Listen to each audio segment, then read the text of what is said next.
If you take a step back and look at the world stage around 632 CE, right after the passing of the Prophet Muhammad, peace be upon him, you're looking at a world that is just completely dominated by two geopolitical titans. You've got the Byzantine Roman Empire in the west and the Sassanid Persian Empire in the east. And their foreign policies, well, they were models of what you might call transactional cynicism. That's a good way to put it. It was all about fear, shifting alliances, treaties that were, temporary at best. It was raw military domination. Exactly. That's the context you have to keep in mind. Right. The prevailing model for how you engaged with the world was brutally simple. Might made right. Right. Treaties were just conveniences. You'd discard them the second the political wind shifted or the military balance tipped in your favor. There was no real framework for ethical accountability in how nations dealt with each other.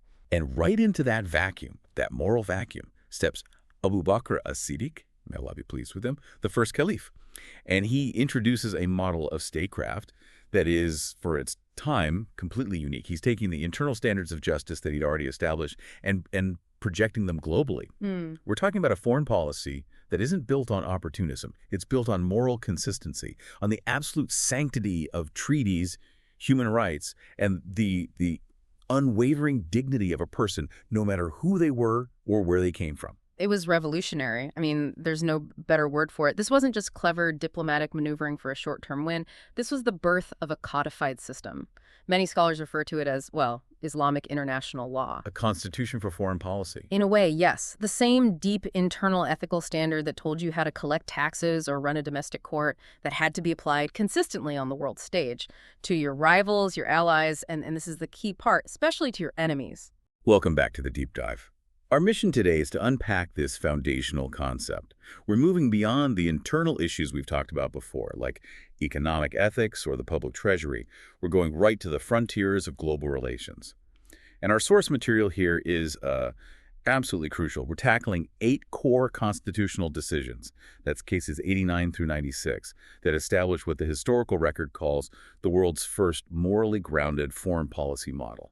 And we really need to appreciate the sheer scale of the challenge here. This was a fledgling state. It was simultaneously managing this rapid consolidation, military expansion, and, intense daily interactions with 2 massive, established, and often very hostile global empires. So how do you do that? How do you maintain such a high ethical standard, a constitution built on justice, without it all falling apart when you're faced with the sheer brutality and cynicism of global politics? That's the question. And these 8 cases, they provide the blueprint. They show how that unprecedented consistency was achieved.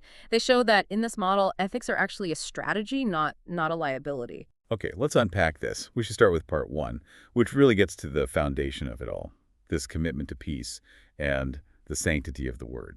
We begin right at the start of any potential conflict with Case 89.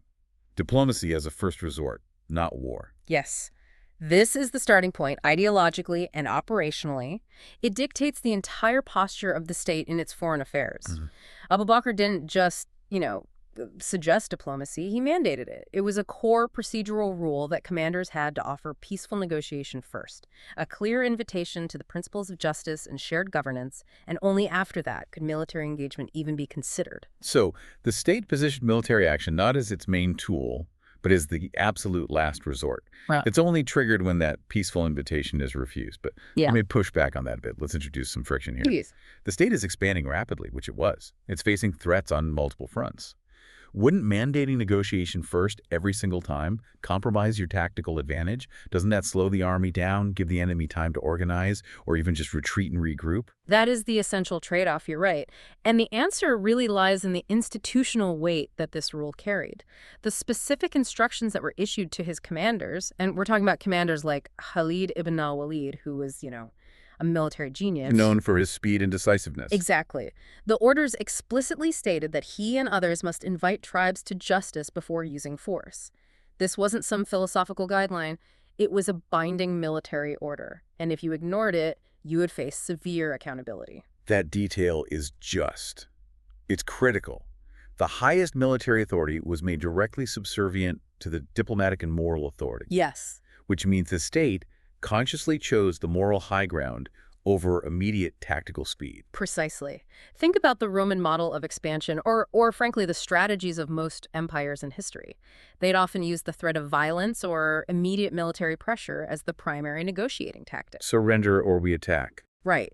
It forces submission before any real dialogue can happen. By contrast, Abu Bakr's model institutionalized dialogue as the mandatory precursor. It literally forced the military machine to pause, giving the other side a nonviolent off-ramp. So what are the deeper implications of that? Making diplomacy a mandated first step.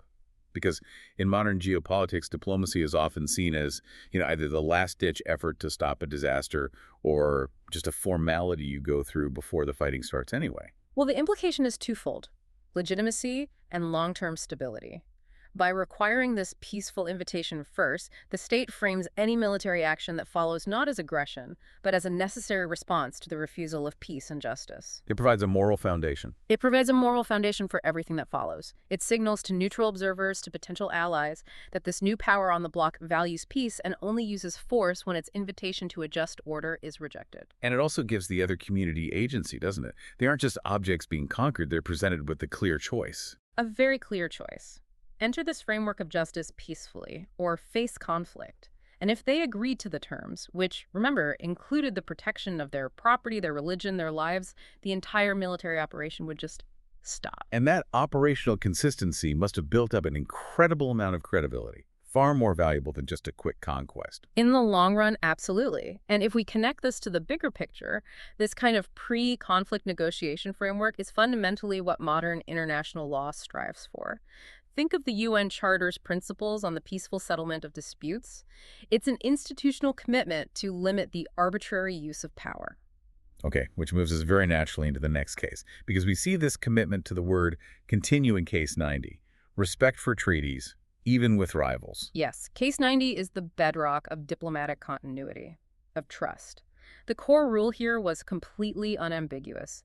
All treaties signed during the Prophet's life, even those that might now seem politically inconvenient, were to be honored. They were absolutely binding. The shift in leadership didn't nullify them. And the examples aren't just abstract ideas. We're talking about specific agreements with various tribes, including Christian and Jewish communities who had covenants with the Prophet. They were explicitly reaffirmed. Right. They weren't put under some kind of new administration review where you could just toss out the terms you didn't like. And that's what makes this so strategic. The lesson is crystal clear. A nation's diplomatic dignity is inextricably linked to its commitment to its word. Think about it. Had the new caliphate started by selectively discarding treaties to get a temporary advantage, what would that signal? That you're unreliable, that your promises are temporary. Exactly. It would have immediately signaled that its commitments were based purely on fluctuating self-interest. And that would have put them in the exact same category as the opportunistic empires they were competing with. So why was that credibility, especially at this really fragile stage of consolidation and expansion, why was that more important than, say, renegotiating a treaty to get more land or more resources? I mean, that seems like a massive constraint on your executive power. It was a conscious choice. They were prioritizing long-term political capital over short-term gain. By honoring those previous agreements, especially with non-Muslim minorities or tribal groups, they were building a reputation for reliability that went beyond any single leader. And that makes future negotiations much easier. Infinitely easier and more meaningful. When your rivals or your potential allies know that a treaty signed with the caliphate will actually survive the passing of its founder, they're much more inclined to enter into binding covenants with you. So this is an early and very practical application of the idea that the state is the party to the agreement, not the individual leader. Precisely. It transitions the state from being a personality-driven entity where everything can change with a succession to an institution-driven legal framework. This is the foundation of modern international treaty law. Global stability, whether it's through arms control or trade pacts, requires the absolute assurance that a signature today will be upheld tomorrow, regardless of who's in charge. They codified that principle at the very beginning of their foreign policy. It establishes stability as the highest virtue in international relations. Let's transition now into part 2, where we get into the tangible human standards that were applied during these engagements. We're talking about protection and ethical combat. And this is where the contrast with the prevailing world order becomes, well, just truly remarkable. Let's start with Case 91, protection of non-Muslim communities. Case 91 defines the terms of political and social integration. The core rule was that the state guaranteed, and that word is important, guaranteed safety, freedom of worship, and legal protection for non-Muslims who accepted its governance. And that applied whether they accepted through negotiation or after a military victory. Yes, the standard was consistent. And here's where the philosophical shift is just so jarring compared to the norms of the 7th century. The core lesson here, according to the sources, is that religious minorities are not just, guests to be tolerated under specific, often humiliating conditions. No. They're recognized as citizens, or, at the very least, as protected and integrated members of the society with guaranteed rights. This is a radical concept when you compare it to the systematic state discrimination or even forced religious homogeneity that was often imposed by the Roman or Persian empires. The provision of explicit security letters, we see them being sent to Christian tribes in places like Najran, that was a formal legal contract. Not just a promise. Not just a promise, it established a reciprocal obligation. The community would pay a nominal tax, and in return, the state extended its full military and legal protection. And often, they were exempted from military service as part of that deal. I want to focus on that detail you mentioned. Guaranteed rights versus mere toleration. What does that institutionalization mean in practical terms for both the state and these communities? In practical terms, it elevates the non-Muslim communities from being second-class subjects to a protected class under law. The state takes on the legal and military burden of defending them. Defending them from who? From external threats and internal injustice. If their church or their monastery is attacked by invaders, the caliphate's army is obligated to respond just as they would if a Muslim community were attacked. It also meant their places of worship were protected property. You couldn't just arbitrarily destroy them. And their own judicial systems for their internal disputes were often respected. That seems like a massive political risk, especially during a period of rapid expansion. Why take on that additional strategic and moral burden of protecting groups that, historically might have been seen as untrustworthy or even potential fifth columns? Why not just suppress them? Because the founders understood a core principle of governance. Long-term stability is achieved through integration, not through coercion. Makes sense. If populations feel they are governed justly and are protected, they're far less likely to rebel and drain the state's resources. This policy was essentially an early framework for a kind of structured pluralism. It fostered economic activity and loyalty among diverse populations, making the caliphate a desirable place to live compared to the often chaotic and discriminatory regimes of its neighbors. It set a standard where diversity was managed justly under law, providing a strong basis for political longevity. All right, now let's move into Case 92, Ethical Rules of War. If Case 91 defined the standards for life after a conquest, Case 92 defines the standards for conduct during a conflict. This case is arguably the most crucial for establishing moral discipline. Why? Because it addresses the inherent moral hazard of warfare itself. War is chaos. War is chaos, and chaos easily leads to moral collapse. Abu Bakr preempted this collapse by issuing clear, non-negotiable moral rules, a detailed code of conduct, to every single military commander and soldier before they engaged the enemy. And we have to list these prohibitions because they were just shockingly specific, especially for the early 7th century. First, no killing of non-combatants. That included peasants, farmers, anyone not actively fighting. Right. Second, no harming women, children, or the elderly.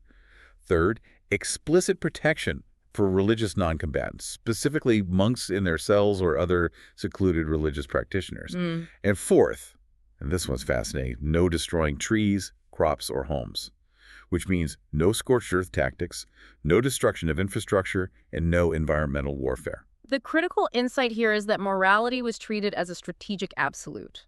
These rules institutionalized the distinction between combatants and civilians nearly 1,000 years before those concepts would gain any wide legal traction in the Western legal tradition. So the state was actively constraining its own military power. Yes, in the name of ethics. That prohibition against destroying trees and crops is particularly interesting. Why the specific emphasis on agriculture and the environment during a military campaign? Because warfare in that era often depended on destroying the enemy's long-term ability to sustain itself. Scorched earth was a standard tactic of psychological and economic warfare. You're trying to break their will to fight. Exactly. So by prohibiting the destruction of homes and, crucially, agricultural resources, the state was signaling a few things. First, the conflict is strictly with the military forces. And second, the ultimate goal of the engagement is not ruin or annihilation, but eventual just governance and stability. And you can't govern a ruined You landscape. can't. You need the infrastructure, you need the agriculture, and you need the surviving population to thrive later. Okay, but I have to push back on the practicality of this. Let's say a commander sees an immediate tactical advantage. Maybe burning an orchard would prevent an enemy unit from hiding or foraging. But the rule says he can't burn the trees. Wouldn't that rule compromise the mission? How is this possibly enforced? And that's where the constitutional strength of this model lies. The commanders knew that violating these moral rules was a grave offense. It could lead to dismissal, potential punishment, regardless of the military outcome. The source material is emphatic. This was not a suggestion, it was law. So no excuses. No excuses. This strict enforcement demonstrated to the troops, and maybe more importantly to the enemy, that the state's ethical standard was non-negotiable. It created a powerful deterrent against excess. So this is a clear antecedent to modern humanitarian international law, what we call jus in bello justice in the conduct of war. This is essentially what they were codifying long before the Geneva Conventions. Absolutely. The principles are identical. Proportionality, minimizing unnecessary suffering, maintaining the distinction between civilian and military targets. It's an incredible intellectual leap because it anchors military expansion not in pure expediency, but in moral discipline. It ensures that even in the most extreme conditions, the moral integrity of the state remains intact. That moral tether on military strength. That really is the defining feature. It transforms conquest from simple domination into the establishment of a system of justice. Okay, let's move into part 3. This section focuses on the sophistication of governance that comes after military engagement, integration, information, and economic security. We're moving beyond raw power into sustainable statecraft. We'll start with Case 93. Respect for local customs and governance. Right. So once new territories came under the caliphate's influence, they faced the classic dilemma of any conqueror. Do you replace everyone with your own people? Exactly. Replace everyone with central appointees, which always fuels resentment and requires massive administrative overhead. Or you find a way to integrate. And the core rule in Case 93 was highly pragmatic. Local leaders could keep their positions if they were deemed just and cooperative with the new overarching administration. So the state framed expansion not as pure domination and wholesale replacement, but as integration. Yeah. Using existing social structures. That must have maximized stability almost immediately. It was a remarkably sophisticated move. This approach is an early and very successful model of governance, decentralization, and cultural sensitivity. Think of the strategic advantage. You minimize administrative disruption because you're not trying to replace every single mayor, tax collector, and judge. You retain local expertise. You retain local expertise on customs, on agricultural cycles, on local laws, all of which is vital for effective governance and tax collection. And maybe most importantly, the general population sees familiar faces in power, which lends an immediate legitimacy and reduces the likelihood of resistance movements. The caveat, though, is important. You said they had to be deemed just. That's the critical filter. So it wasn't just about retaining power for power's sake. It was about retaining legitimate ethical power. That's it. If a local leader was a tyrant or corrupt or fundamentally unjust, they were removed. They'd be replaced with a governor committed to the new constitutional standard. But if the leader was effective and governed fairly according to local customs, the caliphate kept them. They focused central resources only on the core governance areas, like defense, foreign policy, and ensuring those constitutional principles of justice were applied. It's a parallel to successful models of integrating diverse regions throughout history, where the goal is co-option and mutual benefit, not just sheer extraction and control. It shows an awareness that governance is more about consensus than coercion. Absolutely. It recognizes that effective governance needs local knowledge, and by using that knowledge, they were essentially building loyalty from the ground up. It reduced the internal cost of administering a massive territory. Next, we move into a very sensitive area of state security with Case 94. Diplomatic intelligence and information ethics. This is an area where most empires believed all moral constraints should just be tossed out the window. And yet this model applies ethics even here. What's fascinating about this case is the internal tension it manages. The core rule recognized that, yes, intelligence gathering was permissible. It was necessary for state security. They were not naive about the existential threat posed by Rome and Persia. They needed to know troop movements, intentions. Why? However, the Constitution established a hard boundary. Deception that fundamentally violated trust in formal diplomatic engagements was strictly forbidden. That sounds like a razor-thin ethical line. Yeah. In practice, how did they distinguish between necessary intelligence gathering and deception that violated trust? Where was that boundary actually drawn? The line was drawn at the sanctity of the formal word. Intelligence gathering for military planning, espionage, surveillance, counting troop numbers, that was understood as a necessary function of the state. But the forbidden deception, that related to formal diplomatic agreements. So you couldn't lie in a treaty. You couldn't enter into a truce or a peace negotiation with the premeditated intent to betray the other party, based on intelligence you'd gathered. The state could not lie in a formal binding capacity. And this speaks back to that long-term credibility we were talking about earlier. Yes. It suggests that the caliphate saw its reputation for keeping its word as a greater strategic asset than any short-term advantage you could get through manipulative deceit. Precisely. In the cynical world of 7th century geopolitics, a state known for being reliable, even when dealing with rivals, gained massive soft power. If your word means something, your alliances are stronger, your warnings are taken more seriously. Intelligence had to serve the broader goal of justice and protection, not manipulation or psychological warfare designed to destroy an adversary's trust structure. It forces you to appreciate the internal moral debate they must have had, to know you could deceive a rival, but to choose not to, because the integrity of the state matters more. That's a massive moral cost to accept for the sake of consistency. It formalized the idea that means matter just as much as ends, even in the high-stakes world of state secrets and espionage. Finally, in this section, we get to the projection of power through commerce with Case 95, economic diplomacy and trade protection. This moves foreign policy into the realm of economic influence. The core rule was proactive. Protection was formally and legally extended to all economic actors crossing borders and operating within the state's sphere of influence. So, trade caravans, merchants living there, foreign traders. All of them. The mechanism mentioned, issuing protection letters to secure movement. It sounds almost like an early form of state-backed insurance, or maybe a trade passport. That's a perfect analogy. The lesson is undeniable. Strong economies require safe and secure trade routes, and the state must be the guarantor of that security. By ensuring the safety of all merchants, including those from rival territories traveling on critical routes like the ones connecting Iraq and Syria Abu Bakr, was signaling reliability and stability across the entire region. The message was clear. The message was clear. Why risk dangerous, pirate-ridden, or unreliable routes when this new state guarantees safe passage and legal redress if something goes wrong? But why was securing trade a foreign policy priority? Why not just treat it as a matter of internal tax revenue?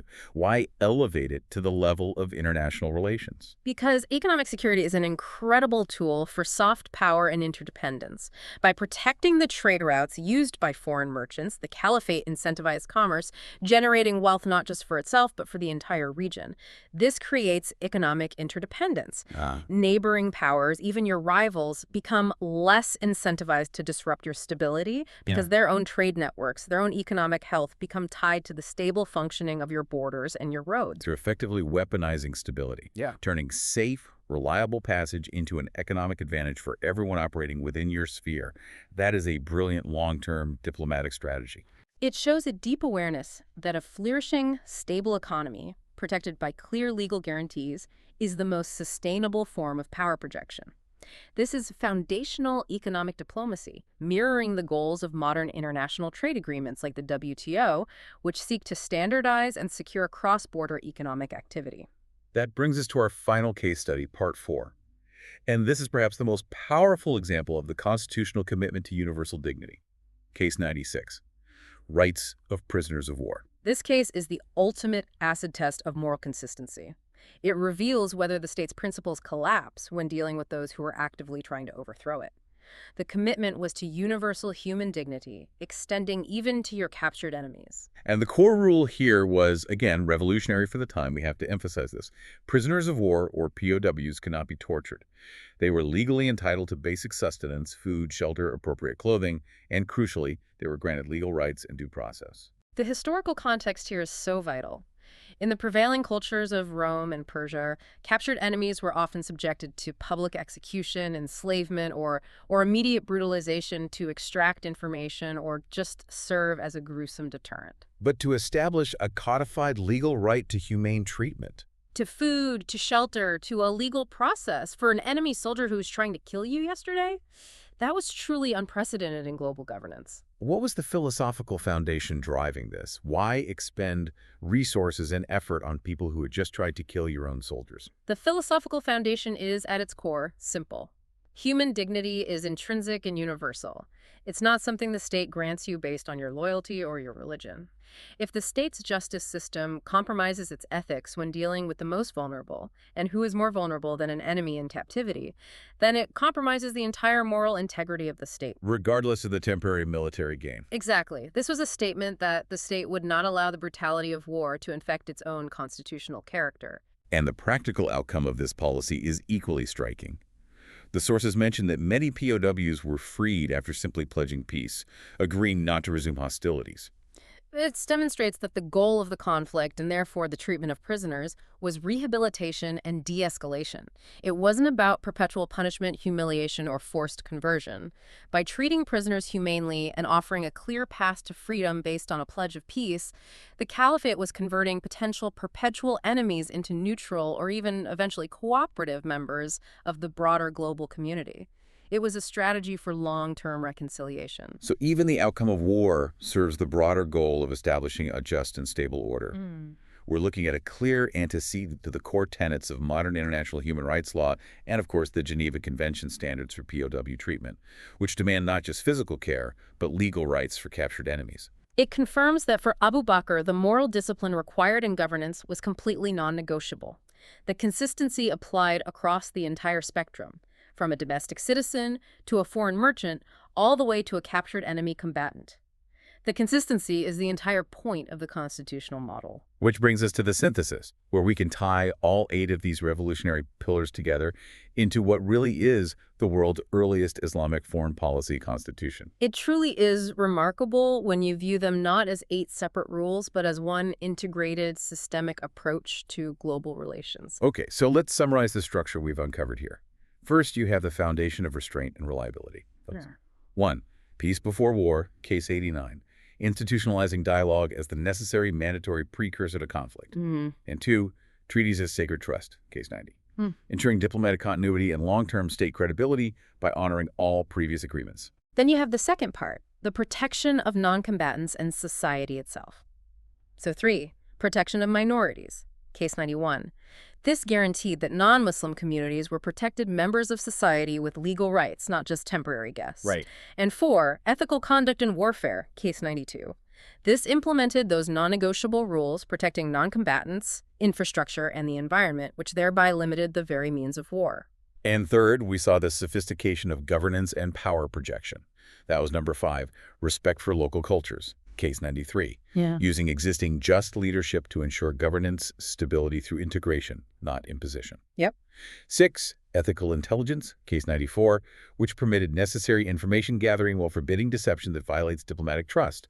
And 7, secure economic diplomacy, Case 95, proactively protecting trade routes for all merchants to foster international economic stability and gain that soft power. And finally, the ultimate test of universal dignity. Number 8, human rights for prisoners, Case 96, which ensure humane treatment, legal rights, and a path toward rehabilitation for captured enemies, confirming that human dignity is absolute. The essential insight here, when you put it all together, is that Abu Bakr As-Siddiq took the core principles of justice and just applied them with relentless consistency, not just in the capital, but across oceans, across tribal lines, religious boundaries, and imperial frontiers. And that consistency is what defined the beginning of a true legal framework for international law. It showed the world that military strength was not a justification for moral abandonment. Instead, military action was tightly tethered to unwavering moral discipline. And this model, it just stands in such stark relief against the self-serving, cynical diplomacy that characterized the world powers of the time.